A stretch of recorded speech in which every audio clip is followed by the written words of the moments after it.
Alright, so we're into section 2. Section 2 has 2 videos. The first one, we're going to talk about L'Hopital's rule. And this is Guillaume de L'Hopital. And actually, L'Hopital's rule was developed by his teacher, Johann Bernoulli.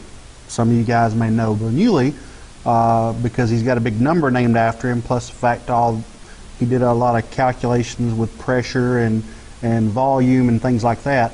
But de L'Hopital paid Bernoulli for private lessons on calculus and then used those lessons to publish the first calculus book.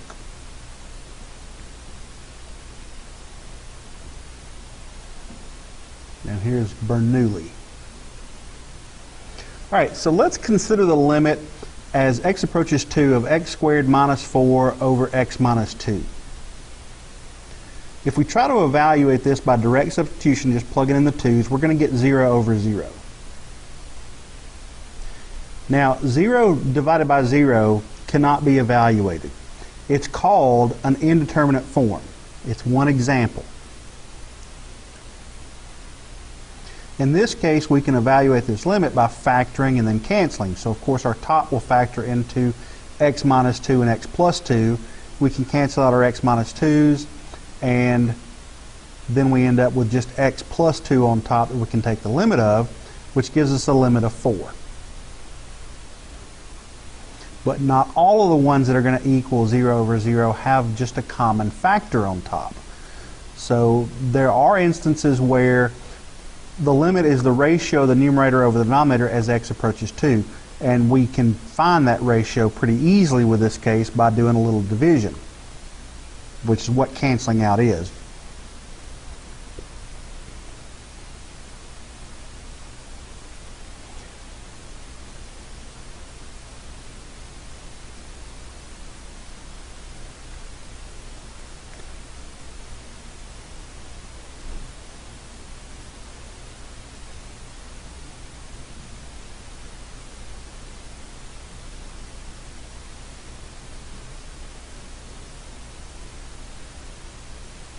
Now, in this case, f of x over g of x, as x gets closer and closer and closer to 2, becomes df over dg, which is df dx over dg dx, which is just the derivative of the first top function with respect to x, divided by the derivative of the bottom function with respect to x. So hold on, let me back up just a little bit. I want you to see this. We're actually finding what these two things, what the ratio of these things are going to be, but we're doing it really, really, really tiny, and we're doing it by infinite changes, which are going to give us derivatives. That's where this comes from. And this is nothing more than the chain rule, remember. If we do this, df dx divided by dg dx means that we would flip the bottom one, and we multiply by dx over dg, which gives us, when we multiply and cancel out, df over dg. It's the same thing. Same idea we've talked about before with our dy dx and our dy dt and our dx dt when we're doing parametric equations. Same basic concept.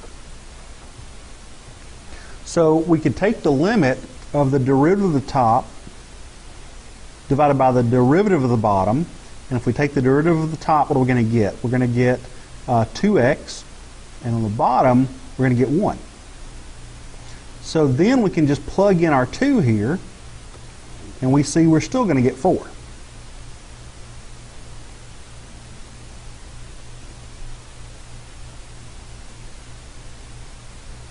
So this is L'Hopital's rule. If the limit as x approaches a of f of x over g of x is indeterminate, then the limit as x approaches a of f of x over g of x is equal to the limit as x approaches a of f prime of x over g prime of x. Notice we just take the derivative of the top, take the derivative of the bottom, and then do the limit all over again. If that is still 0 over 0, guess what? We can do L'Hopital's rule again. Now, the big thing you've got to make sure that you understand is that you can't just take any limit and do this. It must be one that is of indeterminate form. The one we're going to see most often is going to be 0 over 0. Now, there are other instances of indeterminate forms that we're going to talk about in the next video, but the primary one we're going to look at now is going to be 0 over 0.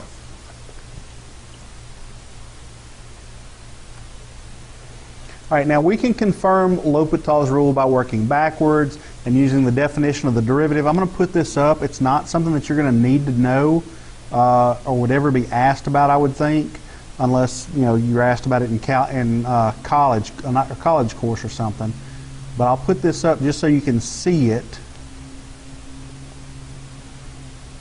And all you do is use the definition of the derivative on top, the definition of the derivative on bottom, and then you work your way backwards, and you end up with the limit as x approaches a of f of x over g of x.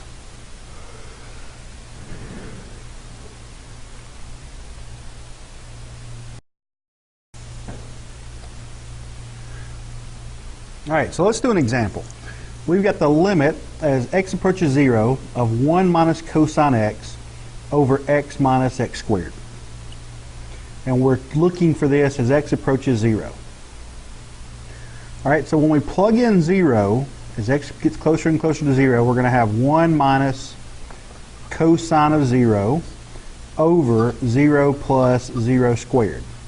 Well, of course, 0 plus 0 squared is going to give you 0.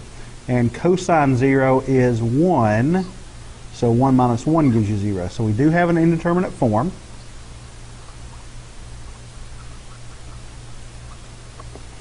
So then we can use L'Hopital. And we're going to take the limit as x approaches the exact same value of 0 of the derivative of the top. What's the derivative of 1? 0 minus, what's the derivative of cosine x? It's negative sine x. So you're going to have negative sine x, which gives you a positive sine x, over the derivative of x is 1. Derivative of x squared is 2x. All right, so now we can plug our value in again. What's the sine of 0? Well, it's 0. And what is 0 put into 1 plus 2x? Well, that's going to be 1 plus 2 times 0, which is going to be 1. So the answer is 0. Now, guys, make sure you don't think, oh, well, it's 0 over 1, it's indeterminate. No, it's not. Any number, 0 over any number is equal to 0. So that is the value that we're looking at. 0 over 0 is not an actual number. It all depends on which one's growing faster or which one's growing slower as to whether or not this is going to approach a value, if there is one, or if that's going to approach infinity. So that's where it's indeterminate. We can't just look at that and say, okay, well, I know how that's going to behave. Well, no, you don't, because it's indeterminate. When you do this, though, and you get the 0 over 1, we know that it is equal to 0. It's no longer indeterminate, so do not do L'Hopital's rule again just because you have a 0. In the same way, if we ended up and we had 1 over 0, well, limit-wise, this approaches infinity. So don't try to do L'Hopital's rule again here. It must be an indeterminate form for L'Hopital's rule to work. Otherwise, you're doing things that are not going to work.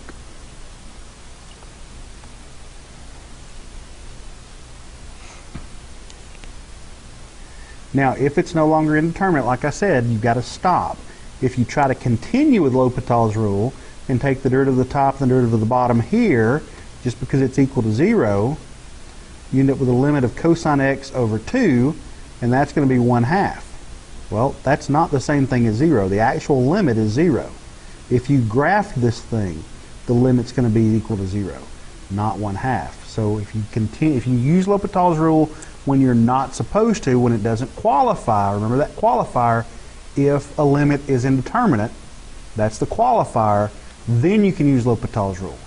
If you use L'Hopital's rule when it's not indeterminate, you're going to get the wrong answer.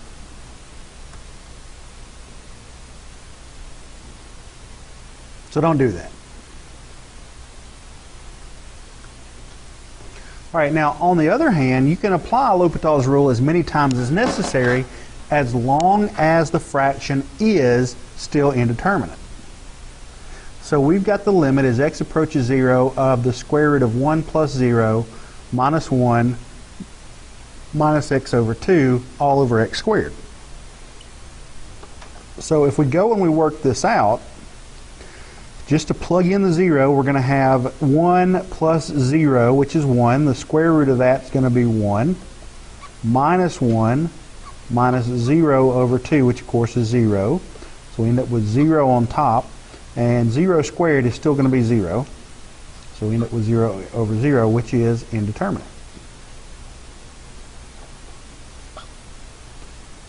I like for you to go ahead and work through, plug it in. Even if you know it's going to be a L'Hopital problem, go ahead and plug that in, work it out, get to the indeterminate form, and actually write out the word indeterminate. That's going to keep you from making little simple mistakes or assuming that something is indeterminate when it's not.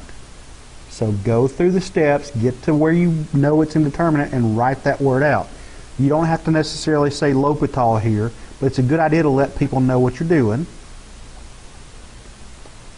So L'Hopital, if we L'Hopital this, we're going to get the limit as x approaches 0 of the derivative of of the square root of 1 plus x. Remember, that's just 1 plus x to the 1/2. So we're going to have 1/2 come out front, 1/2, 1 plus x to the negative 1/2, and then the derivative of what's inside would be 1. All right, the derivative of negative 1 is 0, so minus 0, and the derivative of x over 2 is just going to be 1/2. And that is all over the derivative of x squared, which is going to be 2x. All right, so when we plug the value in now, we need to actually remember what this is. This is 1 over 2 times the square root of 1 plus x on top over 2x. Now you can do keep, change, flip if you want to, but you're just going to end up with more stuff. So when we do the limit, actually let me go ahead and back this up a little bit and write the limit as x approaches 0. And as x approaches 0, we're going to get 1 plus 0, which is 1. Square root of that is 1. 2 times 1 is 1, so you end up with 1 over 2 times 0, which is 0. So you get 1/2 over 0. That's not right. Hold on.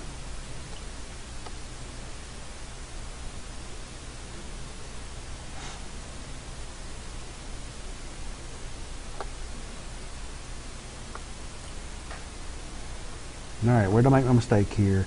Oh, duh. I forgot my minus 1/2. So it is 1/2 minus 1/2.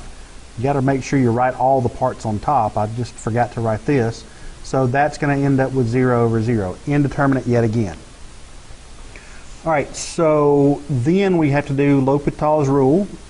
Indeterminate. So L'Hopital again. And we end up with the derivative of this. I'm going to write it out again before I do that. So the limit as x approaches 0 of 1/2, I'm going to write it out in this form, x to the, 1 minus x to the negative 1/2 over 2x. I still don't like the way that looks. 1 minus x to the negative 1/2. All right, so that's my indeterminate form. I just rewrote it again. So let's take the derivative of this, which means we're going to take the power, move it out front. So we're going to get negative 1/4, 1 minus x to the negative 3/2, all over 2. All right, so hopefully at this point you're seeing that, hey, guess what? It's not going to be indeterminate again, because no matter what x is, the bottom is going to be 2. So now I need to actually find my answer for this. All right, so I'm going to end up with negative 1 over 4 times 1 minus x to the negative 3/2. The negative was taken care of when I moved it to the bottom. The square, the 2 on the bottom is the square root. And I'm going to have to cube this inside. All right, and then I'm going to take the limit as x approaches 0 of that. And what do we end up with? Let me move this back because these should have limits there. I'm getting really sloppy with my work here. So if I plug that in, that's a negative in front of the 1/4. We end up with 1 over 4 times the square root of 1 minus 0 to the 3rd power. Well, what's 1 to the 3rd power? Well, it's 1. What's the square root of 1? It's 1. So you end up with negative 1/4 divided by 2. All right, so then we can go ahead and simplify that. So we get negative 1/4 times the reciprocal of what's on bottom, which gives you negative 1/8.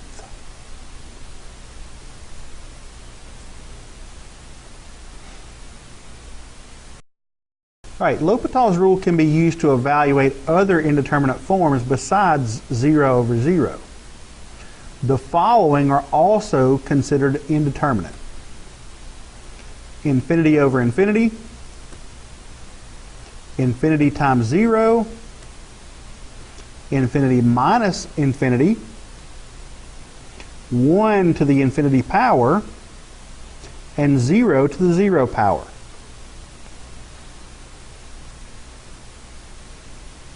And then also infinity to the 0 power. Now we'll talk a little bit about how to deal with some of these. We're not going to worry about all of them because you're not going to see all of them. Like I said, the majority of what you're going to see are going to be the infinity over infinity. Or sorry, the 0 over 0. And sometimes, well, matter of fact, you may see one like this. There's one like that actually in your work. And you may see infinity over infinity also. All right, the first one, infinity over infinity, can be evaluated just like 0 over 0. This is indeterminate as it is, so you can take the derivative of the top, derivative of the bottom, and go from there.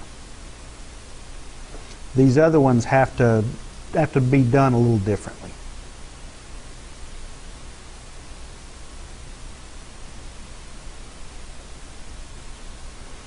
All right, so let's look at the limit as x approaches infinity of x times sine 1 over x.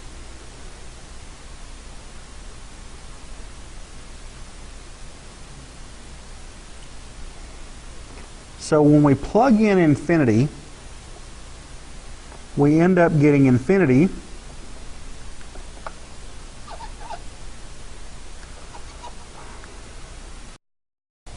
so you end up getting x being infinity times the sine of 1 over x. Well, 1 over infinity is going to approach 0, and the sine of 0 is just going to be 0.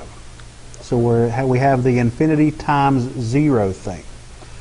All right, so we know it's going to be indeterminate, but it's not indeterminate in the way that it's not one that we can deal with right now in the way that it is. So what you're going to do is you're going to rewrite this to where it's going to be 0 over 0, and that means you're going to do the limit. Okay, I'm having trouble with my Moby, but let me start over here. So the limit as x approaches infinity of x sine 1 over x, when we plug the infinities in, is going to be infinity times 0. So what we want to do is we want to convert this into the limit of a fraction that's going to be either 0 over 0 or infinity over infinity. So what we're going to do is we're going to take and we're going to rewrite this x. I'm going to leave the sine of 1 over x on top. But I'm going to express this x as dividing by 1 over x. Now remember, keep change flip. That means we would multiply by the reciprocal of this. We would multiply by x, which is the same thing we've got right here. So we're expressing the exact same thing. We're just expressing it in a different way.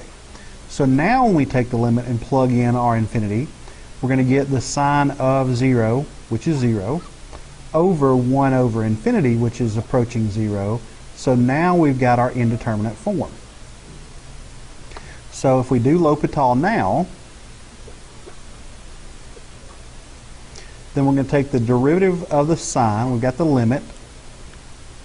Got the limit as x approaches 0, infinity, of the derivative of sine of 1 over x is going to equal what? Well, it's going to equal cosine of 1 over x times the derivative of the 1 over x, which is going to give me negative 1 over x squared. And then on the bottom, I'm going to take the derivative of 1 over x, which is going to give me negative 1 over x squared. All right, so if we plugged in the infinities now, of course we got a 0 here and a 0 here, but notice we have a common factor there as well. So what we can do here is these are actually going to cancel each other out. So I'm going to have the limit as x approaches infinity of cosine 1 over x, because negative 1 over x squared divided by negative 1 over x squared equals 1. So it goes away. And when we plug in our infinity here, 1 over infinity is going to give me 0 there, and the cosine of 0 is going to equal 1.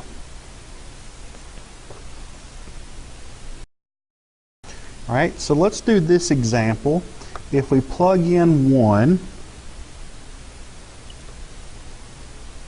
we're going to end up, we plug in 1, the natural log of 1 is 0, so we get 0 down here, and 1 minus 1 is 0, so 1 over 0 minus 1 over 0 gives us infinity minus infinity. So that is one of our indeterminate forms, but it's not the kind we're looking for. So we're going to do a little bit of algebraic manipulation again.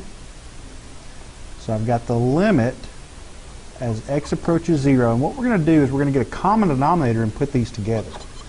So let me erase that, and we're going to multiply this one over here by x minus 1 over x minus 1. So that means we get x minus 1 times the natural log of x on the bottom. And then over here I'm going to multiply by the natural log of x over the natural log of x. So I'm going to get the natural log of x over x minus 1 times the natural log of x. And when I put those together, I'm going to get x minus 1 minus the natural log of x over x minus 1 times the natural log of x. So that's what we're actually going to plug in here. So let's go ahead and put that in. So we've got x minus 1 minus the natural log of x over x minus 1 times the natural log of x. Now when we try our 0 in, 1. I'm supposed to put 1 there. When we put 1 in here, we're going to get 1 minus 1, which gives me 0, minus the natural log of 1, which is also 0, so we get 0 on top. On the bottom, we get 1 minus 1, which is 0, times whatever, but this was also going to be 0, so you get 0 over 0. So now we have our indeterminate form that we're looking for. So we can use L'Hopital now. And when we do that, we're going to end up with the limit as x approaches 1 of the derivative of the top, which is going to be 1 minus 0 minus 1 over x. Over here we've got a product, so we're going to have to use the product rule. We're going to have first times the derivative of the second, which is 1 over x, plus second, natural log of x, times the derivative of the first, which is just going to be 1. All right, so if we do our plugging in now, we're going to get 0 here plus 0, so we're going to get 0 on the bottom. And on top, we're going to get 1 minus 1, which is 0 again. So we're going to have to use L'Hopital's rule again. All right, so we're going to have to do the derivative of the top and the derivative of the bottom again. Derivative of 1, of course, is 0. The derivative of negative 1 over x is positive 1 over x squared. You can do the power rule with the negative out in front of it. Go through the steps if you need to, but trust me, that's what it is. All right, and then on the bottom, this is going to be absolutely glorious, because guess what we got right there? We have another product rule. So you got x minus 1 times 1 over x. So first, x minus 1 times the root of the second, which is negative 1 over x squared, plus the second, 1 over x, times the root of the first, which is going to be 1, and then plus the derivative of natural log of x, which is 1 over x. Alright, so let me simplify this down a little bit. The limit as x approaches 1 of 1 over x squared on top. On the bottom, we've got 1 over x plus 1 over x. So I've got x minus 1 times negative 1 over x squared plus 2 over x. Now, when I let x equal 1 now, I'm going to have 1 over 1 squared, which is going to give me 1 on top. So I know right now I don't have an indeterminate form. I may have infinity, but I don't have an indeterminate form. 1 over 1 squared gives me 1, and then 1 minus 1 gives me 0 there. Negative 1 over x squared gives me negative 1, but that's taking care of that. We end up with 2 over 1, which gives me 2 on the bottom. So the answer is 1/2. So there are instances where you're going to have to use L'Hopital's rule multiple times. Don't be surprised if it doesn't work out the first time and you get another indeterminate form. You can use this as many times as you want, but as soon as you get to the point where what you're getting is not one of those indeterminate forms, you've got to stop and anticipate or figure out what it's saying to you with what you get. Alright, now we talked about the indeterminate forms 1 to the infinity, 0 to the infinity, 0 to the 0, and infinity to the 0 power. And these are going to require a mathematical trick to change the expression into a fraction. We're going to end up using natural logs and bringing powers out front, etc., etc. And then once we get to that point, then we can do something with it. So when we take the log of an exponential function, the exponent can be moved out front. So we end up with natural log of u over 1 minus n, which is the same thing we just did with that last one. No, it was the one before.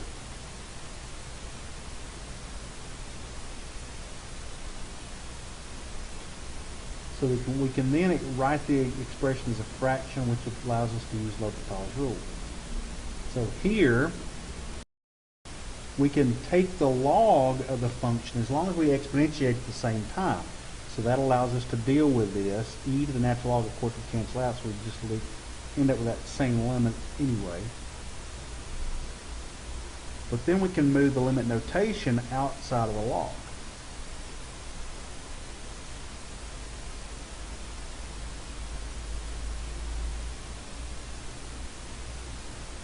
For example, let's take the limit as x approaches infinity of x to the 1 over x. So this, of course, is infinity times 0. So if we do the exponentiation of both of these, we're going to get e to the limit as x approaches infinity of the natural log of 1 over x.